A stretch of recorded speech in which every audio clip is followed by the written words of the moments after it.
Basahin natin ulit yung 1:13-34. Kaya isang bagong utos ang ibinibigay ko sa inyo. Magmahalan kayo kung paano ko kayo minamahal. Ganoon din dapat ang pagmamahal nyo sa isa't isa. Narealize ko na hindi papayag ang Panginoong Yesus na kapag nagmahal tayo ay gaya ng pagmamahal na alam ng mundo.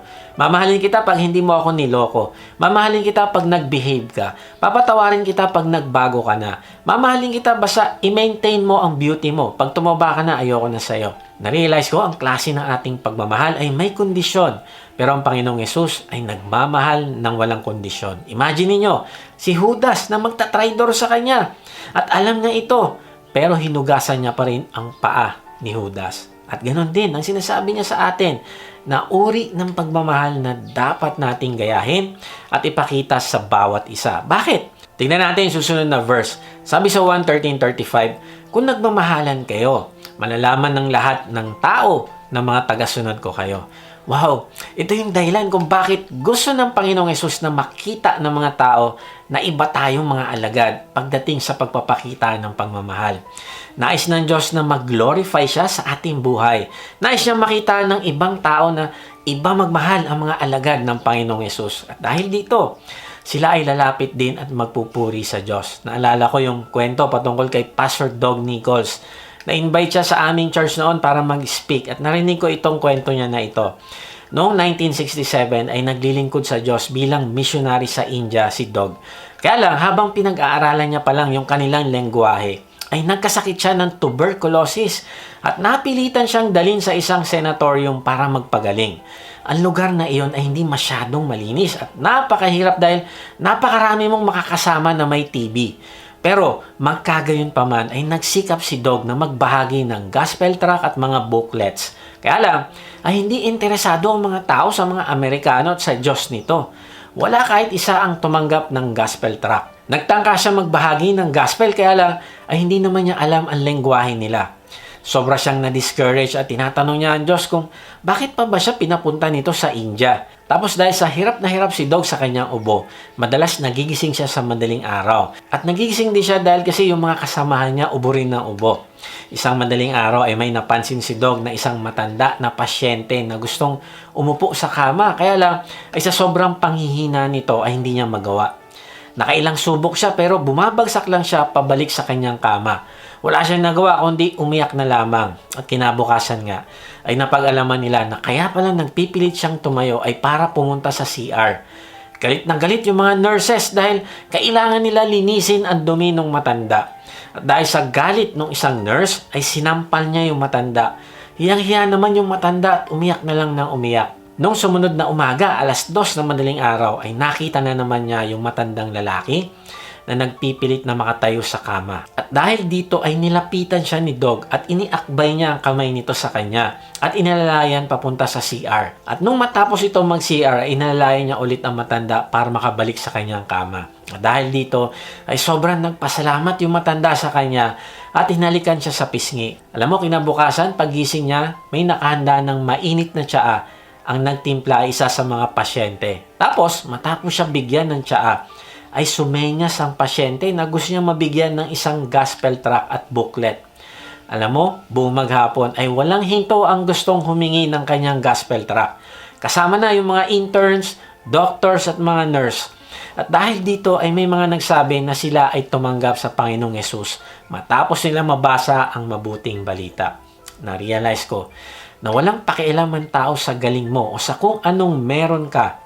Ang hinahanap nila ay kung gaano ka nagmamahal sa kanila. Sabi ni Doug na wala naman siyang ginawang espesyal. Hindi siya nag-preach. Wala siyang mga gandang lesson. Kasi nga hindi naman nakakaintindi ng English ang mga tao doon. Ang ginawa lamang niya ay tumulong sa isang pasyente na pumunta sa CR. Alam mo, sabi ni Doug, lahat tayo ay magagawa natin ang ginawa niya. Alam mo, na-realize ko marahil kaya hindi interesado sa mabuting balita ang iyong mga mahal sa buhay, ay hindi nila nakikita sa iyo ang tunay na pagmamahal. Kaibigan, ipakita mo sa kanila ang walang kondisyon mong pagmamahal at makikita mo na sila mismo ay maa-attract sa Panginoong Yesus. Kaibigan, sino ang mga taong kinakailangan mo paglingkuran dahil mahal mo sila? Ano ang nagiging motivation mo kung bakit ka tumutulong sa ibang tao? Dahil ba ito sa obligation o dahil minahal ka ng Diyos? Naglilingkod ka ba dahil inaalala mo sasabihin ng ibang tao o naglilingkod ka dahil pinaglingkuran ka din ng Panginoong Yesus?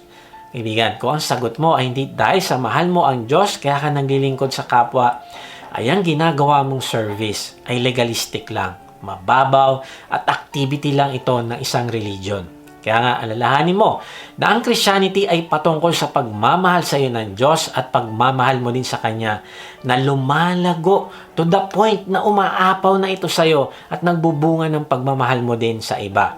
At dahil sa pagmamahal mo sa Diyos ay hindi mo inaalala ang sasabihin ng ibang tao. Wala kang pakialam sa kanila, kundi ang gagawin mo ay kung ano ang tama na sinasabi sa iyo ng Diyos. Mamahalin mo ang iyong asawa kahit marami siyang pagkukulang sa iyo. Ang pagmamahal mo sa iyong asawa ay hindi pagtupad ng isang role o isang obligasyon. Mahal kita kasi ikaw yung pinakasalan ko kaya ito, wala na akong choice. May tungkulin kasi ako sa iyo. No, hindi. Mamahalin mo ang iyong asawa dahil ang pagmamahal ay ang iyong lifestyle. Bagamat hindi ka magiging perfect, ay ongoing ito at ginagawa mo araw-araw. Kahit pa nga may mga pagkakataon na hindi mo talaga gusto ang ginagawa ng iyong asawa. Ang pagmamahal mo ay hindi naka-reserve lang pagka ikakasal o magre-renew ng vow o pag-anniversary o pag-Valentine's Day. Kung hindi ang pagmamahal mo ay tuloy-tuloy araw-araw dahil ito ay lifestyle. Ang pagmamahal ay sacrificial. Willing kang ma-interrupt kahit gaano ka pa ka-busy para lamang mapaglingkuran mo ang iyong asawa, anak, kaibigan at iba pa. Nung Friday, ginagawa ko ang message na ito at 0.1 pa lang ako, alas 12 na. That time ay may nag-deliver naman ng laptop para sa nanay ko. Nakausap ko siya at napag-alaman na ang kanyang asawa ay born again. Pero siya ay hindi pa.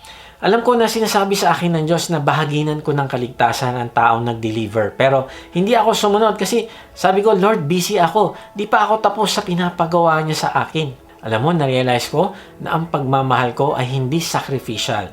Kasi hindi ako willing ma-interrupt. Mas inaalala ko yung paghihirap ko na mag-extend ng oras para sa ginagawa ko kaysa alalahanin na ang taong nag-deliver sa akin ay naliligaw at wala pang kaligtasan.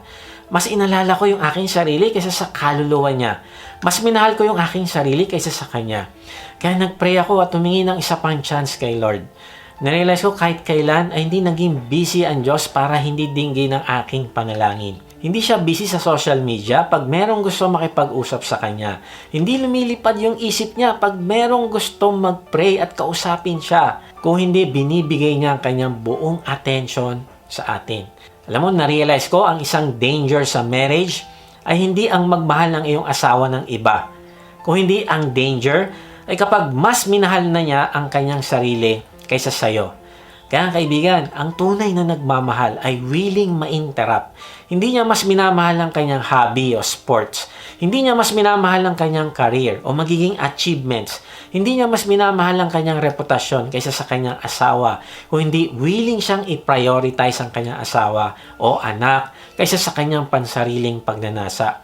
Na-realize ko na pagmahal mo ang iyong asawa ay magbibigay ka ng time para makilala niya ang Diyos. May mga bagay kang tatanggihan upang hindi ka maging katitisoran sa Kanya. Mamahalin mo siya kahit hindi ka na-appreciate. Mamahalin mo siya kahit hindi ka komportable. Mamahalin mo ang kapwa mo kahit parang silang lahat ay laban sa'yo. Mamahalin mo sila kahit hindi mo pa nakikita ang pagbabago nila. Sisikapin mo na paglingkuran ng iyong asawa o ibang tao kahit hindi naman siya karapat dapat paglingkuran. Bakit? Dahil ginagawa mo ito dahil mahal mo ang Diyos.